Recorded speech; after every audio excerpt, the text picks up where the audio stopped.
Hey, everybody. Welcome to the Tuesday edition of Winners and Winers Radio. I'm your host, Scott Steehn, lead handicapper at winnersandwiners.com. And I am the co-host, Scott Reichel, senior handicapper over at winnersandwiners.com. It's good to be here, everybody. Happy Tuesday. Hope everybody's day is going well.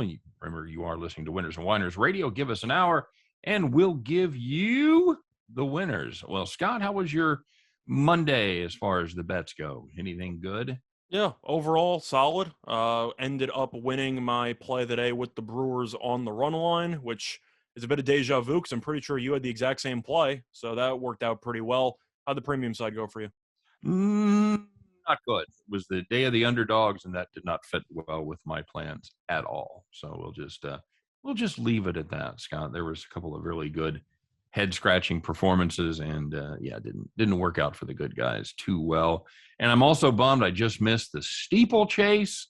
Wanted to get a bet on the steeplechase. Man, just not running well today. Scott, what's the dumbest Olympic sport? It's a great question. Truth is, I don't really have any that come right to the top of my head. You have any? I'm thinking hammer throw. Now, if you've got the Winter Olympics, you've got the biathlon where you ski a little bit and then shoot. So I never really understood that unless you're chasing like a wounded reindeer up on the Arctic tundra. I don't really know when that comes into play. Do you think the hammer throw would be more entertaining if they were throwing hammers at people? Absolutely. Mm-hmm. Yes, if you had a separate sport called hammer catching, yeah, I'm all about it. I'd be all about that. All right, Scott, well, let's get her started. We got a lot to get to today, including a very good interview that we did with a young fellow by the name of Munaf Manji, who is a NBA sniper. He's going to give us his thoughts on free agency, on the draft, and everything like that. And a quick note, we did record before the big free agency hit yesterday, so we didn't do a lot of discussion about that, just some potentials about the draft and some futures and things like that. So very good interview. Stay tuned for that. Of course, we'll be doing Call the Cops is going to be coming up very soon, and we'll stick around. And, of course, we'll be bringing you our Bet the Farm segment. And, Scott, pretty excited. We're unveiling a brand new segment today. So stay tuned for that. But let's get her rolling. I mentioned it already. You know it, you love it. It kicks off every show. It's the people that kind of took it in the shorts like yours truly did today, Scott. Thought they had winners, and then all of a sudden they didn't. It is time once again to call the cops. All right, Scott, well, let's get it rolling, shall we? Phillies Nationals under 9. We may come back to this one too, my friend. If you had the Phillies Nationals under 9, you are in great shape for the first 8 innings. Nationals had a 3-2 lead.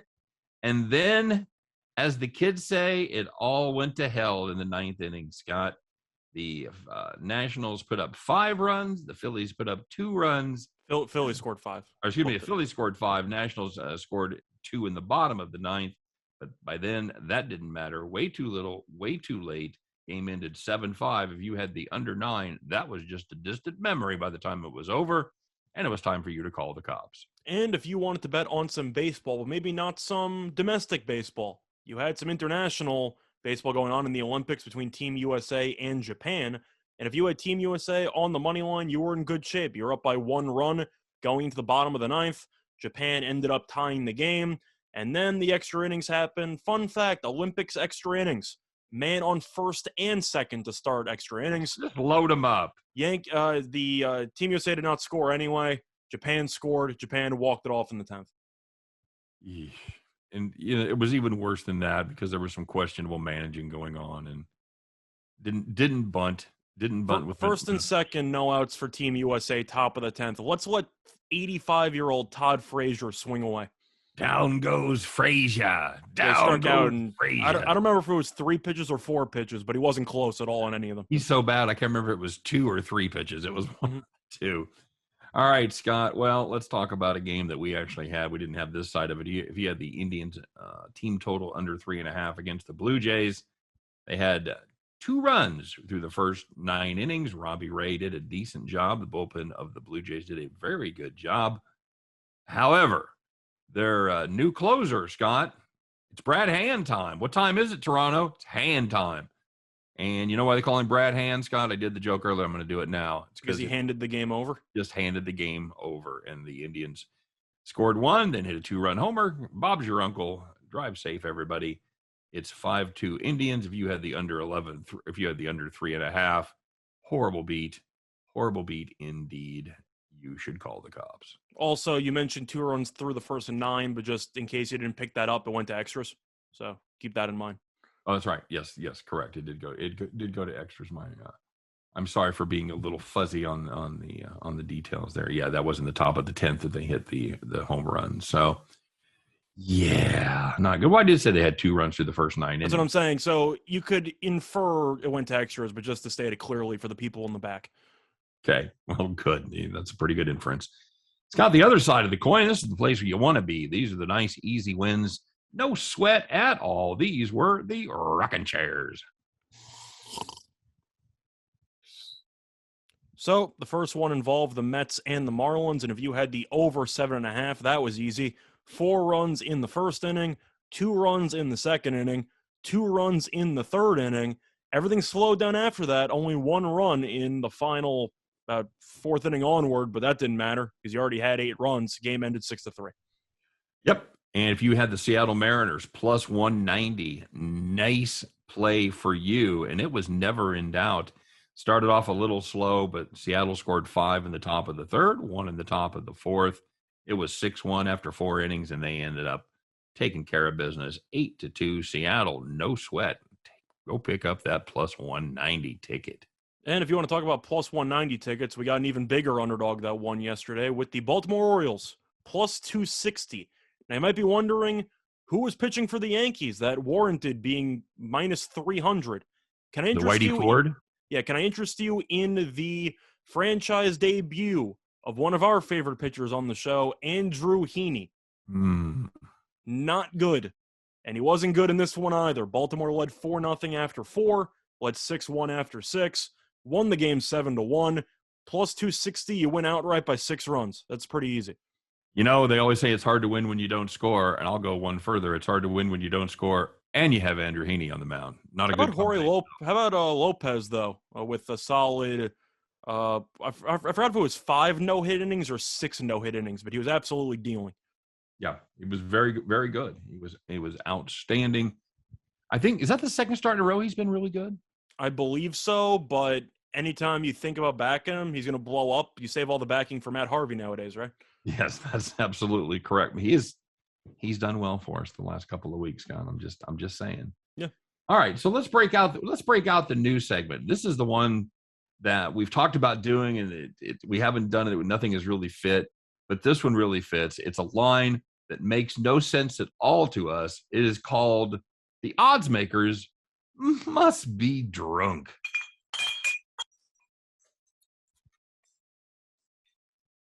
That is just top quality right there, Scott. That's a lonely odds maker who's just finished off that last bottle of Cuervo. What do we got here, my friend? Well, you want to do the honors for the first segment? Yeah, we're taking a look. I would be happy to do the honors, Scott. We're taking a look out west as the San Diego Padres are taking on the Oakland Athletics. And Blake Snell going for the Padres hasn't been great.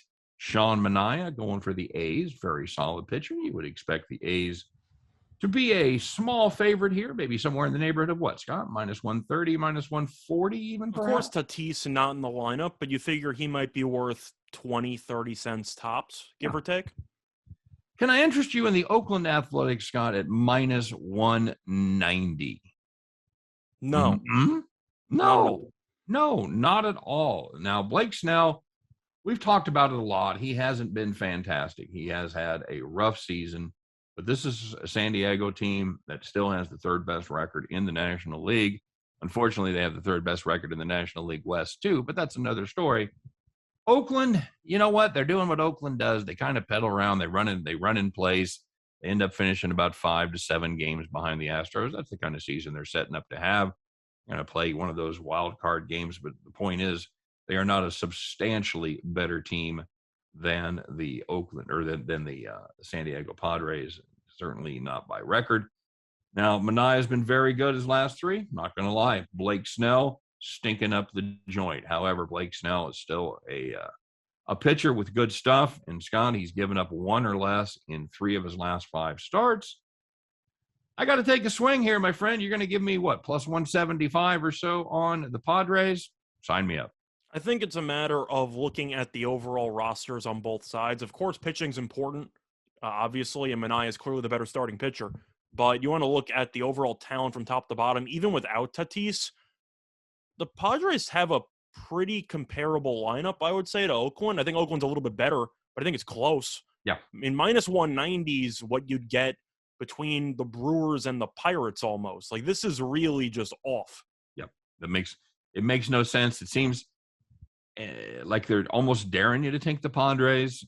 Now, I'm not saying that it's automatically, going to be a Padres upset win, but if you want to lay 190 with Oakland, good luck to you, because I feel like you can lay that amount of juice on, I'd say, some quality teams against some bad teams as a whole around the league. But I do find it interesting because San Diego does have the better overall record. No question. And it's plus 175. So and they play in a much better division too. That is true. So we're not saying Oakland's going to win. But we're saying if you want to take a sprinkle for value there, I do question what the odds makers were thinking here.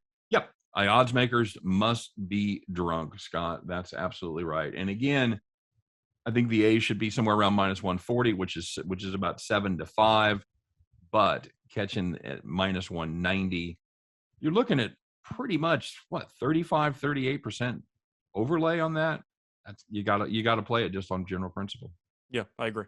All right, very good. Well, let's get to let's see who's going to wear the golden feed bag today, Scott. One of our favorite segments that we do. Let's see who we got lined up in the stall here. It's time once again for Donkey of the Day.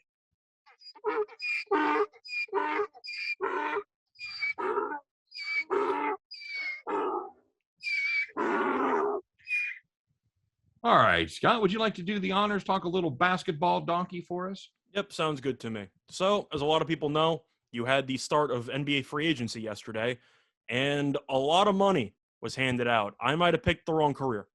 If only I was about 6'5", about 220 pounds, maybe I could have made a couple $1 million in my time. But unfortunately for me, that was not the case. So, looking at one of the contracts that scratched my head for different reasons was Jeff Green. And Jeff Green and Glushin Sports Management, which is his agency that he ends up, hiring an agent from, he ended up signing a 2-year deal worth $10 million total yesterday. So $5 million per year with the Denver Nuggets. Now, Jeff Green, as a Nets fan, I can attest to it. He was very good last year, especially for a veteran who was playing for the minimum. 34 years old. He's been around for a while, but I feel like you would have assumed Jeff Green was probably closer to 37 than he was to 35. Would you agree with that? He's been around for a minute. Yeah, absolutely. Yet he's still 34. Anyway, now I mentioned 2 years, $10 million total. In comparison, Doug McDermott, Dougie McBuckets, got 3 years, $42 million with San Antonio. Evan Fournier got 4 years, $78 million with the Knicks. Jeff Green, after a solid season, signed the same exact contract as bench player Torrey Craig. Now, my question for you is A... Why aren't we agents? Yeah, why aren't we agents? But A, Jeff Green, I'm guessing, took less money to sign with a contender. Yes or no? And B, how much do you think he should be worth on the market compared to what a bunch of role players got paid? Because I think PJ Tucker got 2 years, $12 million. I know Tucker ended up winning a title. I think Jeff Green's a better basketball player at the stage in their careers. Yeah. What do you think Jeff Green's worth in the market? And is Denver even a contender? Did he take less to go to the right team? Denver is a contender, yes. He took less to go to a contender. I would say he's probably underpaid by almost half. I think he's got to be close to 8 to 10. I'm just saying, if McBuckets is getting paid about $14 million per year, you can make a serious argument Green's worth somewhere in the 12 to 15 range. Yeah. What is I don't know what Glushion Sports does. They've got I don't know what they do wrong, but I literally, Scott, some of these deals, you look at your super agents, things they pull off, it's incredible. This is not one of those things. This is a deal that you and I literally could have done the same thing. Now, you could make an argument Green, wanted to have a change in scenery, wanted to compete for a title. I'm just saying, if you're going to take that much less money, maybe you should just go back to the Nets. I was going to say the Nets are the favorite to win the NBA championship next year. So if you're going to contend for a title, that would seem to be the place to be. Correct. But I mean, just to go through some other contracts, I mentioned McDermott and Fournier because they're wings. Yep. They're somewhat 3-point specialists. Fournier, I can't even I'd say quantify as a 3-and-D guy because he doesn't play any defense. Neither does McDermott. Jeff Green actually plays some defense. I think Green has value. Yep. But Duncan Robinson, a guy whose defense we've roasted on the show numerous times, got 5 years and $90 million yesterday. Jared Allen's now the 5th highest paid center in the league. He got 5 years, $100 million yesterday. People are throwing around money like it's monopoly money. And I guess Jeff Green didn't have good enough properties because he wasn't collecting enough rent.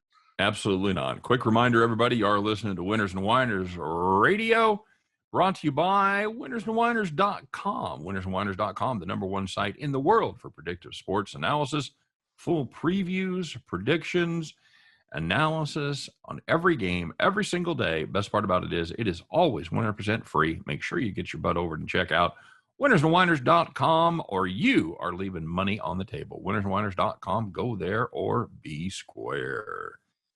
All right, Scott. Well, another day, another rumor about the SEC sucking up teams like a super Hoover vacuum. According to a South Carolina radio host, quoting reliable sources, wow, this doesn't sound sketchy at all. Clemson and Florida State have already reached out to the SEC about joining. Allegedly, Scott, the SEC, a little lukewarm to that prospect. They said that they were worried about the streaming numbers for Clemson and Florida State versus the streaming numbers for Oklahoma and Texas. Said the only school at this point that really would have value and add value to the SEC would be Notre Dame. Of course, Clemson denies everything, which you would expect them to do one way or the other. So is this a scoop? Is there some fire here, or is it just all silly smoke?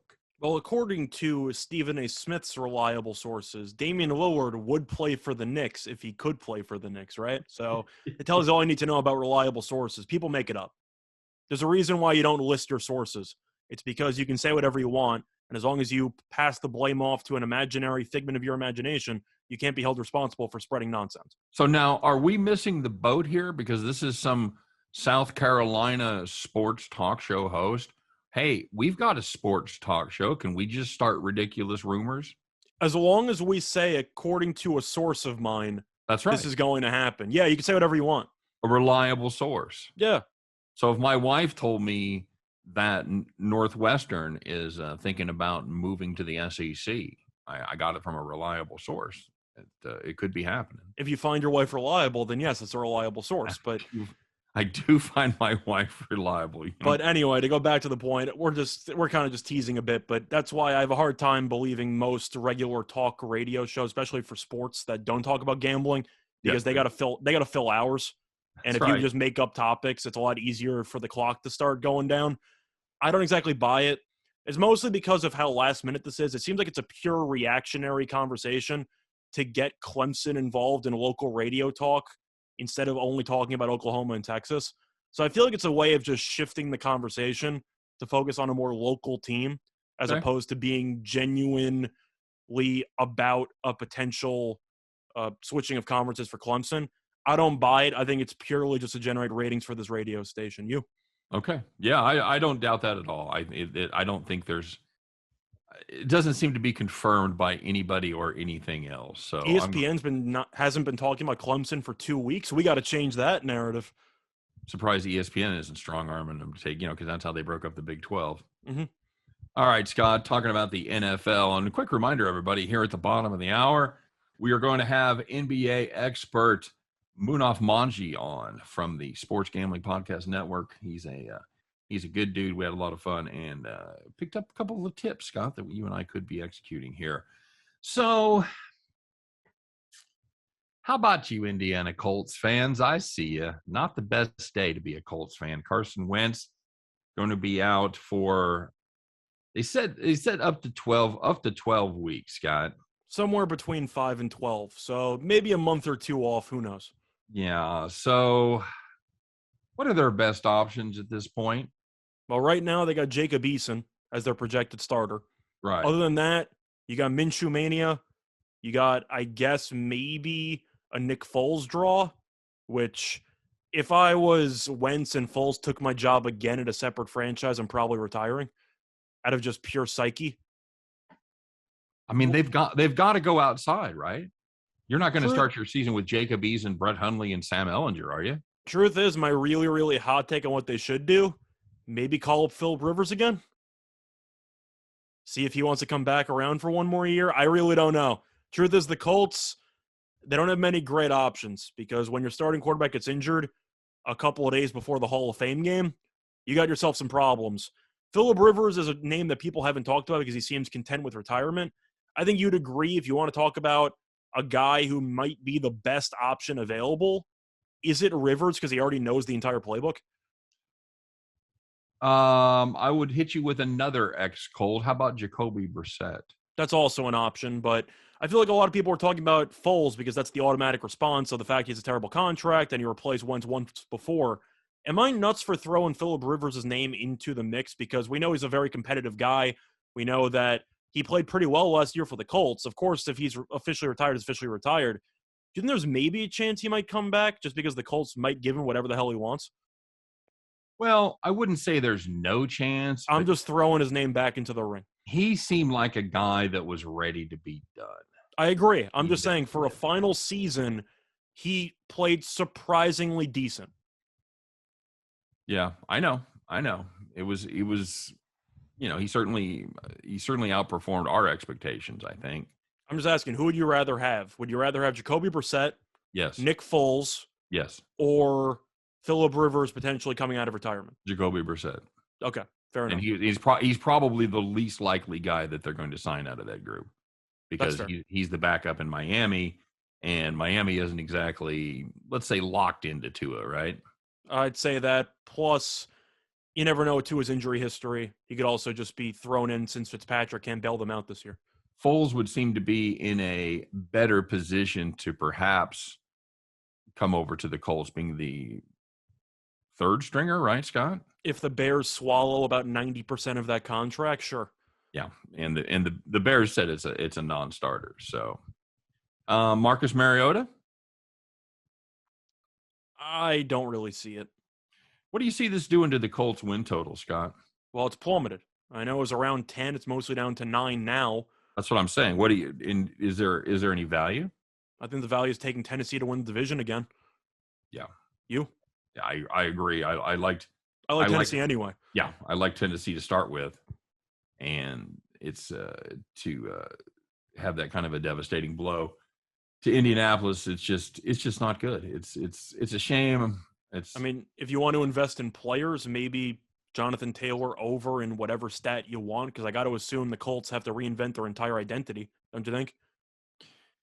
Yeah, they're going to have to do some rearranging on the fly, no question about it. They're going to have to pound the rock, not as much as Baltimore, because they got a running quarterback, but like a Rex Ryan Jets team.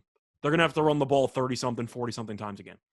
We'll see. And I know they've got a great line for pass protection. I don't think they have the same quality as far as the run game goes, but that's fair. But Taylor, you would agree, turned into a fantasy beast over the last couple months there. And with Wisconsin, he was not afraid to handle the rock 30 times a game. So there might be a chance that Indianapolis just overloads the backfield because with Eason potentially as the quarterback, I think they'll probably want to limit the amount of times he gets smacked in his rookie season. What are the odds are Eason takes the first snap on opening day? Those have not been listed yet on any books. I did look for it. If I had to guess, I would probably say plus 150. Plus 150? I think it's actually close. Wow. I think it really depends on preseason because I think if Eason looks good, he could win the job. I think that's no universe if that happens. I think he's a 20% at best chance. That puts the odds at plus 400. I know why you're saying that. I just personally think that Eason might be a little bit more alive depending on how preseason goes. Because if the coaching staff likes him and if he shows signs of early development, you might get a Russell Wilson, Matt Flynn situation where you just ride the hot hand. Okay. All right. Maybe I'm just so low on the other options. Did you help the odds makers finish off that bottle of tequila before the show? I didn't, but I'm saying that I don't know what else you're supposed to place the lines at when you don't know what the other options are. You're going to have 5 different names listed. Everyone else in the world is the other option. That's the field. It's literally okay. So it's field. It's literally yes. Anyone else takes the snap. So field, that's more fair. I thought you meant just picking a bunch of different names. Eason would be the favorite right now. No, yeah, okay. Really? Over a bunch of other names with potential, because he's on the roster. You think he's the favorite over the field? Over the field, no. Okay. I'm saying if you would list everybody individually, Rivers, Brissett, everyone like that, Eason would be favored. But you put them together and you put it together, and I agree with you about the potential plus 400 there. You can have Eason. I'll have the other 7 billion people. I'll take the 7 billion people, but I thought I misunderstood the prop you were offering at the time. Fair enough. All right, Scott. Sad day for U.S. soccer. The men, they're not there. They're not. They did their part. They won. They did their part. They won the CONCACAF Cup, the Gold Cup, so that was good.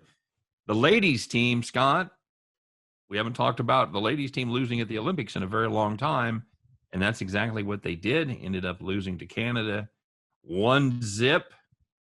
I know we're not supposed to talk about women's ages, Scott, but the core of this team is getting a little long in the toofies. They are mid to late 30s. Carrie Lloyd's almost 40. Is this their last hurrah? Are they done as a team, Scott? I can't say they're done because U.S. still managed to overcome Abby Wambach's retirement, and she's probably the best female player we've ever had. So I'm not going to overreact and assume we don't have anybody else in the pipeline. Having said that, they are done in my book because I'm never bet on them ever again. I had money on them yesterday. Women's soccer. I had money on them yesterday against Canada. I had money on them against Australia, who they tied with, I think, 0-0.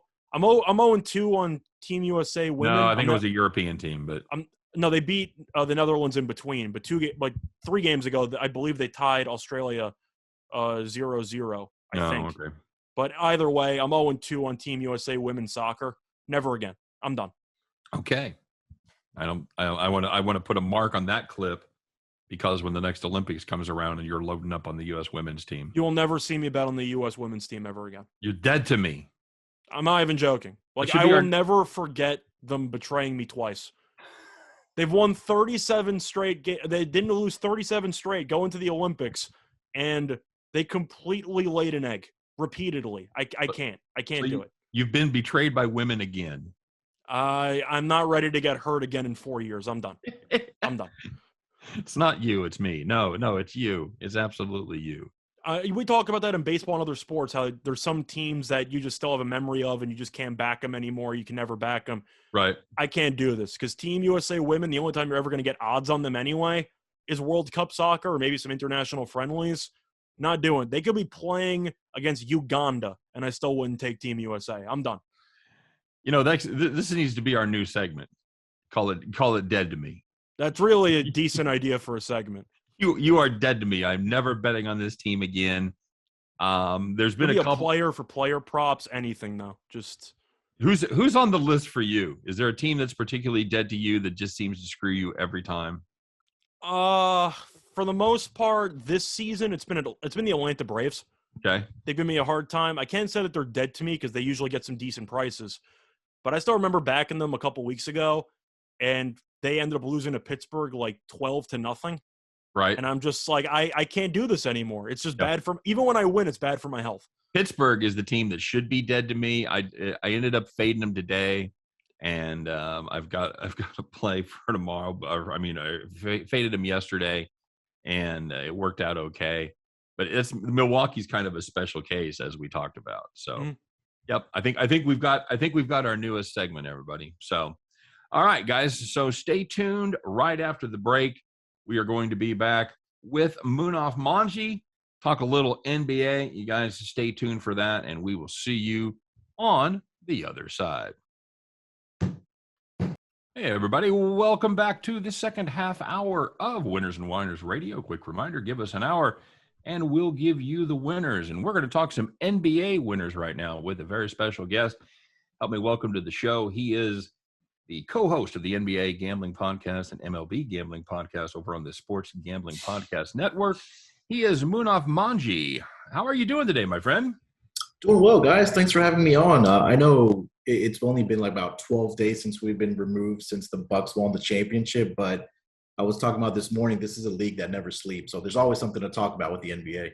Kind of a weird schedule with getting started late there in December and finishing up middle of July. And then now they're going to start up end of October, right? Middle of October is about when NBA gets fired up.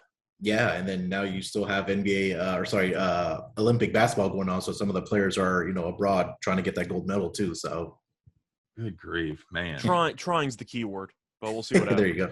Those poor underpaid guys, they're out there earning their $45 million a year. Hey, Muna, and speaking of that, let's get started. Just a couple of quick things. Scott and I talked about it on the show yesterday. I'd love to get your take on it. About what it means for Chris Paul and for Kawhi Leonard to both decline their big money option. Do you see either those guys moving, or are they just angling for better deals? What's your take on that? Yeah, I mentioned this morning in the NBA Gambling Podcast was that Kawhi Leonard's probably not on the move.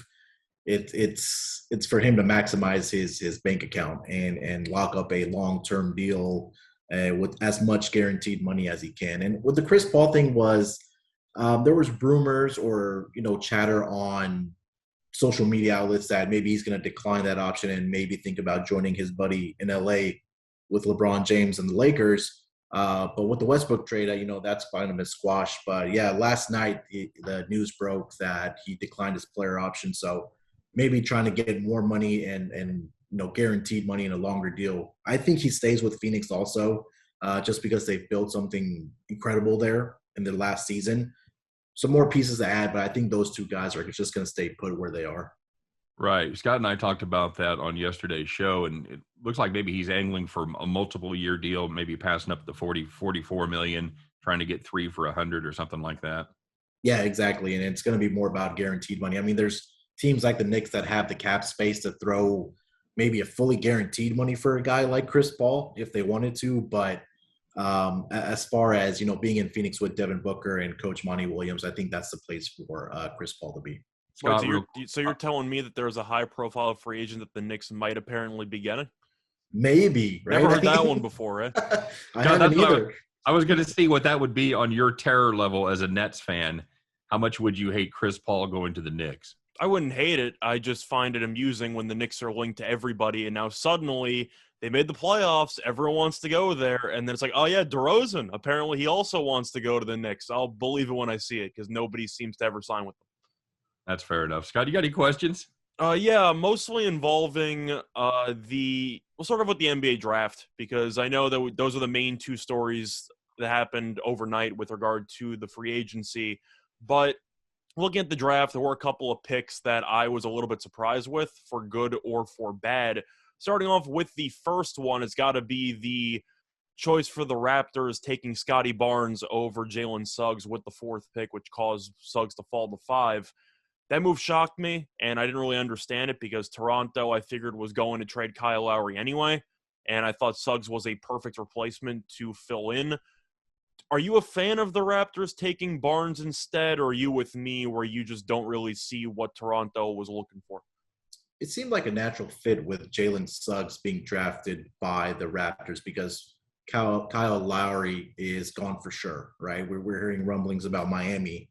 But I wasn't too surprised. I mean, there was chatter that Scotty Barnes or Jalen Suggs was going to be the guy at Toronto.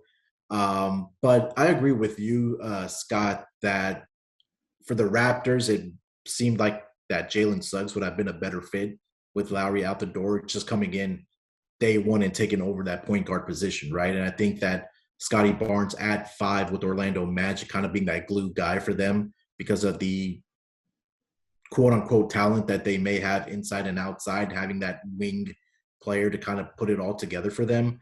made better sense. So I don't know. Maybe Toronto saw something in Scotty Barnes that they loved instead of Jalen Suggs. So that point guard position, whether it's going to be Fred VanVleet that takes over, or if they address someone in free agency. But I wasn't too shocked, but I would have preferred them taking Jalen Suggs over Scotty Barnes for sure. Yeah, I feel like the one issue that you have with Toronto when it comes to free agency is, of course, getting high-profile guys to want to go to Canada, which has been an issue in the past. Maybe it's just assuming that Toronto wanted to stay competitive for as long as possible. I thought Suggs was a very nice transition piece there, where now, assuming they end up trading Lowry to Miami, maybe getting a couple of, quality players like a Tyler Hero, maybe a couple picks, can they stay really competitive there? Because I'm not really sure if they can. I don't think they can. I think that they need to really address their front court because it's pretty much non-existent. I mean, they tried Aaron Baines last year and that didn't really work out. They had Chris Boucher, but this guy loves to shoot that three-point shot, so they didn't have a true guy that can rebound the basketball for them.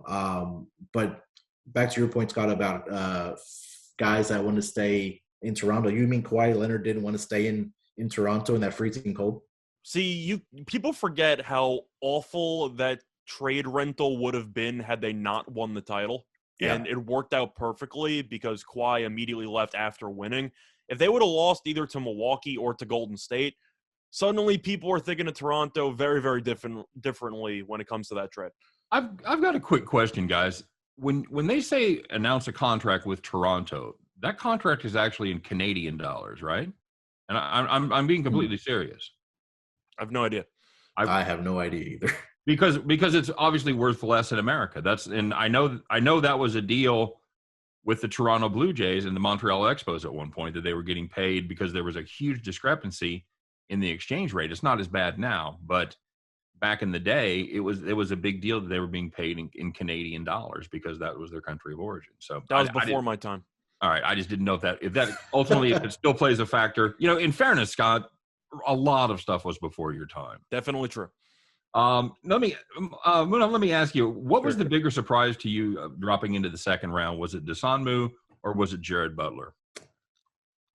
I think it's both for me, but if you had to make me pick one, I think it was Ayo Dosunmu for me, because there was a lot of chatter and a lot of the respected mock drafts that had Ayo Dosunmu really going in the first round. I mean, early on in the college basketball season, they were talking about this guy being a lottery pick, let alone maybe a top 8 pick, but he fell down the draft board all the way down to Chicago, where we've heard that they are also in the market for a point guard.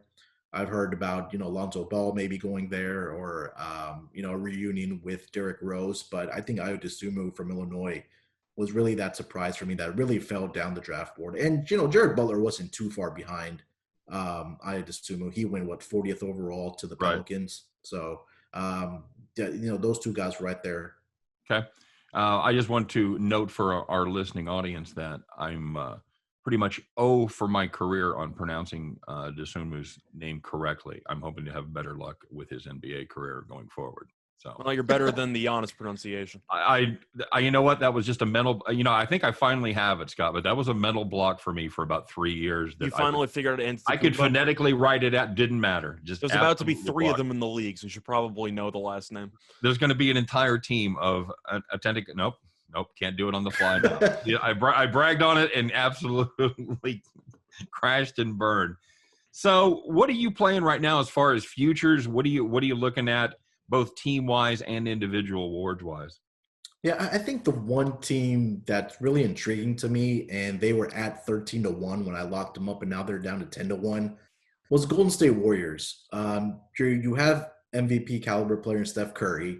You're going to get Klay Thompson back. Not sure how effective he's going to be early on in the season, coming off of 2 brutal injuries, so it might take some time for him to get that rust off.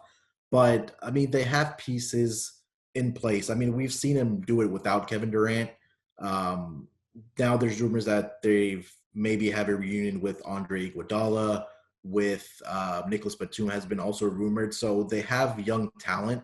They also have obviously the Splash Brothers. So anytime you have, along with Draymond Green, right? I mean, they all are a year older, but I think the Western Conference is a lot more wide open than will think, because we don't know what the timeline is going to be for Kawhi Leonard with his partially ACL tear, and then Jamal Murray also for the Denver Nuggets, who's probably going to miss at least for sure the first half of that season, if not 3/4 of the season. So I did lock up the Warriors at 13-1, currently seeing them down to 10-1 to 11-1 in some places. I found the Warriors a little bit interesting at 13-1, but I found their draft move extremely peculiar. I just didn't expect them to take Kuminga, especially since we're talking about how the big three for Golden State has gotten a year older.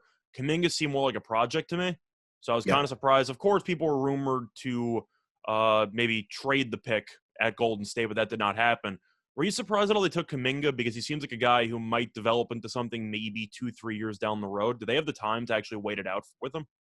I think with Kuminga, I wasn't too surprised about it. I think a lot of the mock drafts did have him going there, but I agree with you, Scott, that he is more of a project. It might take for him 2-3 years to really develop into the player that they want him to be. Obviously, when you have the Splash Brothers, you probably want that win now player. But I think they got a steal at 14, though, with Moses Moody, because this guy was projected to go top 10 in a lot of the mock drafts, right? And for him to fall all the way down to 14, along with the guys that they already have on this roster, with James Wiseman, what is it going to be the future of Wiseman with the Warriors?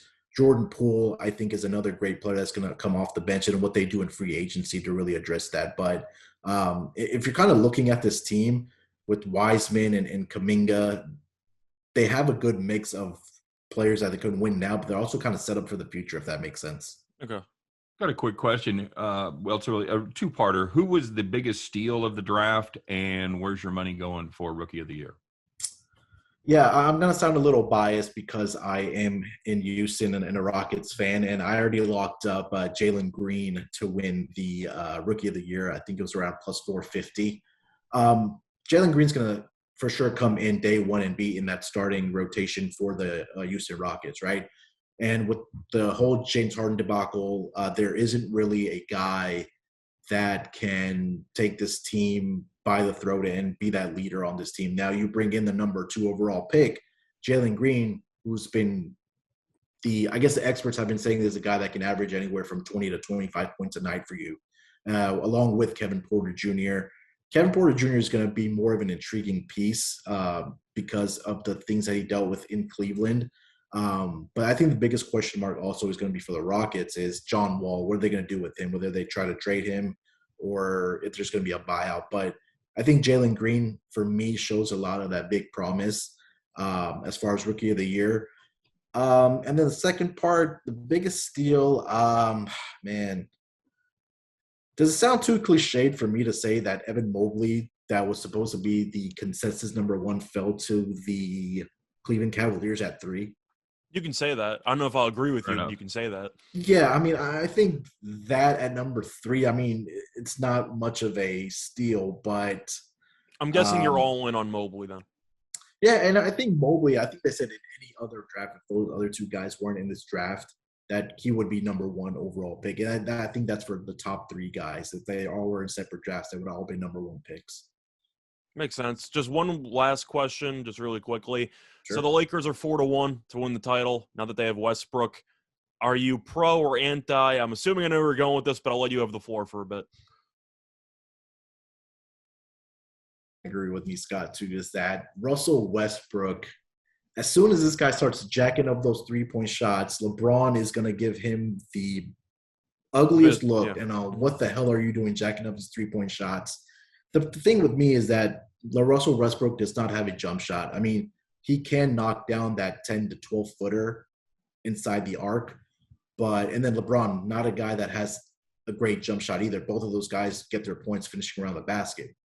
The fit is going to be really interesting to me and what the style of basketball they have.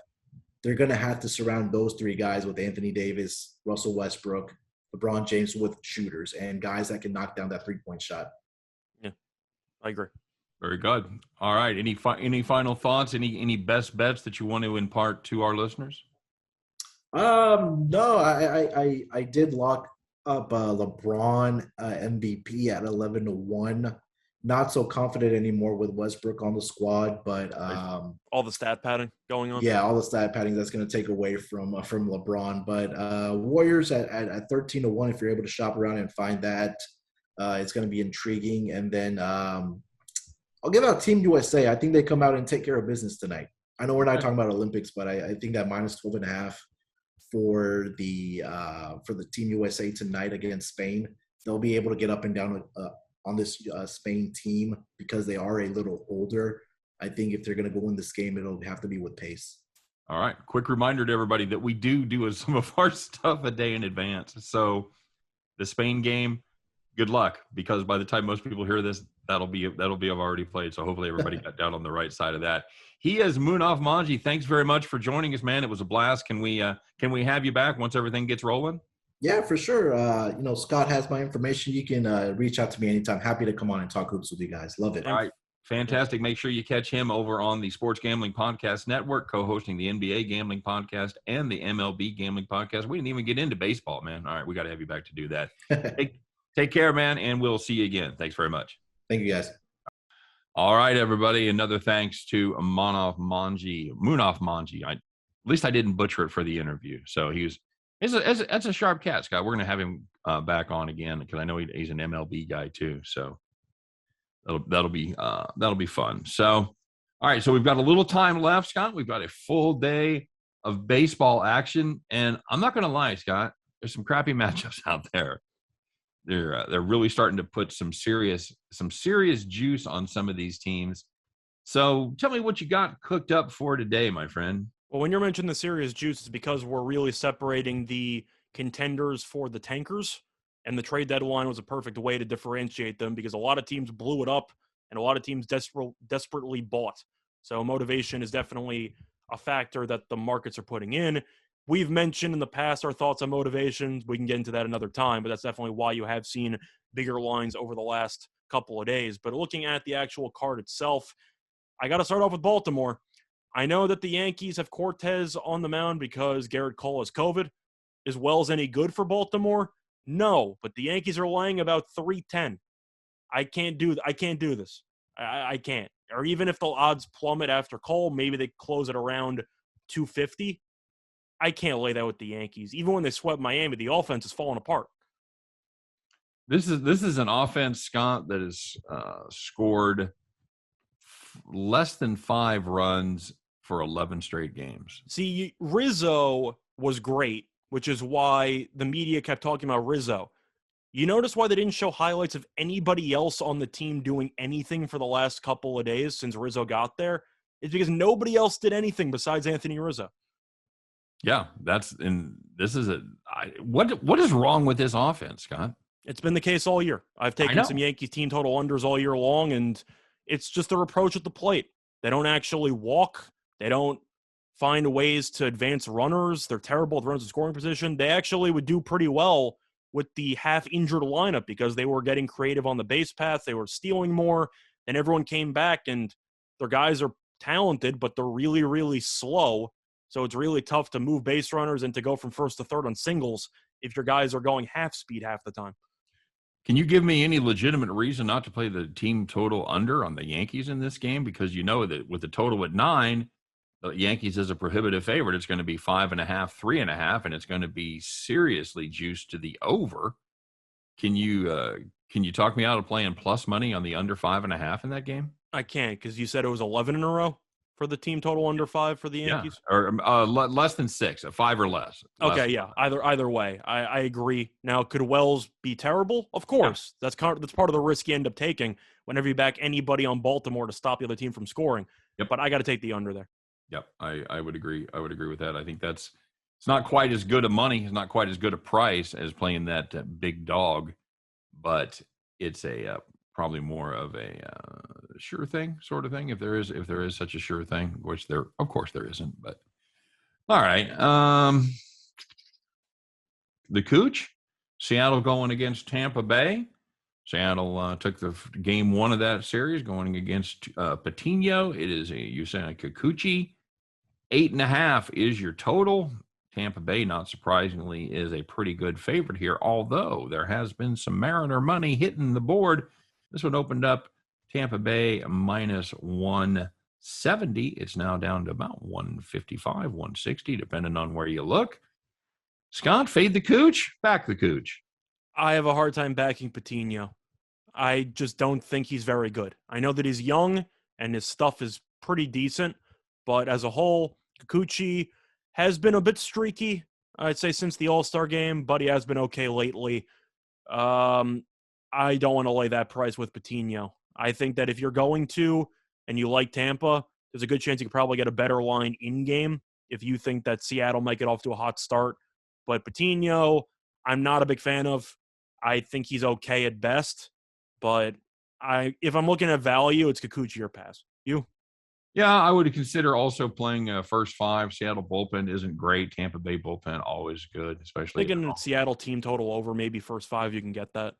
Yep, if you can get that, maybe even the full game team total over. But yeah, I don't have any qualms against playing the Cooch here. He's like you said, Scott, he's struggled a little bit in his starts since the All-Star break. Well, actually, he struggled to start right before the All-Star break, but he's got good stuff. He's a crafty lefty, so we'll see what happens in that one. Anything else you're looking at? Yeah, other than that, I got to go back to a copy of what I did yesterday for my play of the day. Milwaukee on the run line with Hauser against Kranick. Kranick stinks if you've actually watched him pitch. He's been terrible all year long. Hauser is arguably the worst starter in a tremendous rotation. He's still very good, and Milwaukee has now won 11 of the first 14 meetings by 3+ runs. So that's an incredible stat, by the way. Which I found yesterday on air, and of course it extended because Milwaukee won by 4 yesterday. When Milwaukee wins against this team, they win handily. So I'll go with Milwaukee run line. You have anything else you like? Yeah, I like that one as well. I'm tempted to fade Taijuan Walker, but we don't have a starter in that Miami game. Taijuan Walker hasn't been good here the last couple starts. That's tempting to me. Can I interest you in Willie Peralta and Garrett Richards, Scott? I have a hard time deciphering this Detroit team because Peralta's numbers were really good early. Right. Have not been good lately. But He has Garrett been Richards lit up his last 2 starts. But Garrett Richards is a guy that we don't like, but his road numbers are a lot better than his home numbers. So I'm going to go with Boston. They're the better overall team. Detroit's bullpen was really good the other day. That's a miracle in itself because it's not a good bullpen. I'm going to go with Boston because I just think Peralta might have been a flash in the pan. You? Yeah, I think that's fair. So, yeah, I got one more. Chris Bubich against Dylan Cease, the Royals and the White Sox. I'm giving you the floor because this is your team. Well, Bubich is one of those guys, another guy that's really kind of frustrating to bet on because he's a lefty, he throws hard, he's got good stuff, but man, when he runs bad, he runs bad. And he hasn't been great on the road. But Dylan Cease has, I would say, what do you call it, stumbled a little bit down the stretch here, Scott? Yeah, that's one way to put it. He's it's not as good as he was early in the season. Meanwhile, Chris Bubich, he had 4 really bad starts in a row there. Spent a little time in the minors, came back, and he's been pretty good since the last 2 starts. He's gone 6 innings in each of them, given up just 3 total earned runs in those 12 innings. The Royals are kind of going for one of their things right now where they're not scoring a ton of runs. But if you wanted to take a little flyer at a decent price, probably plus 170 or so, you could probably do better than backing the Royals and against the White Sox there. So yep, I don't hate it. All right, my friend. Well, it is time to do it to it. As you and I put our heads together, we've been running pretty good lately, Scotty. And it's time to unveil another one. Time to put on your straw hats. Buck up those overalls, get on your tractor, and bet the farm.